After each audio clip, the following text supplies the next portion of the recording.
بڕیارماندا دوای ئەوە سەردانی حزبەکان بکەین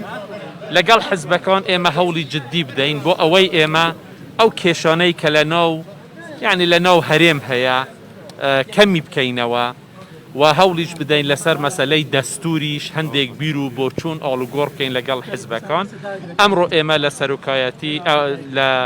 لە سلێمانی چاومان بە برادرانی بزوتنەوەی گۆڕان کەوت و دوایەوەش یەکێتی دەبێنن لەسەر ئەم پرسان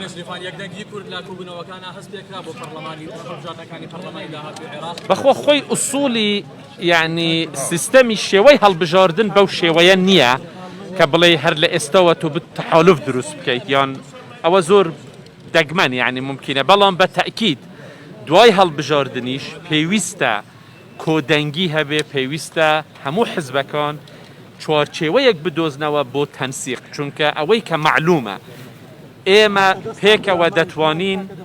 ئەگەر هەمومان پێکەوە بین ئەو کات دەتوانین هەندێک لەو دەستکەوتانەی خۆمان لە بەغدا جێبەجێ بکەین ئەگەر پەرتەوازە بین بە بێشک هەرێمی کوردستان زەرمەندی یەکەم دەبێ و هەموو هەوڵی سەرۆکایەتی هەرێمیش بۆ ئەوەیە ئێمە بتوانین ئەو یەک ڕیزیە دروست بکەین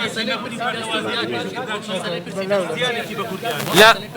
پرسی دەستور طبیعی ئێستا هەموو کاکەت بەهێمنی من قسەکانی خۆم کەم بێزە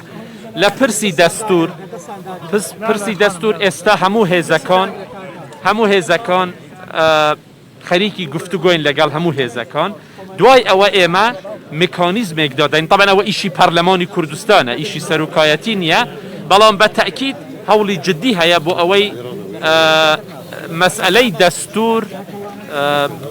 جێبەجێ بکرێت زۆر سپاس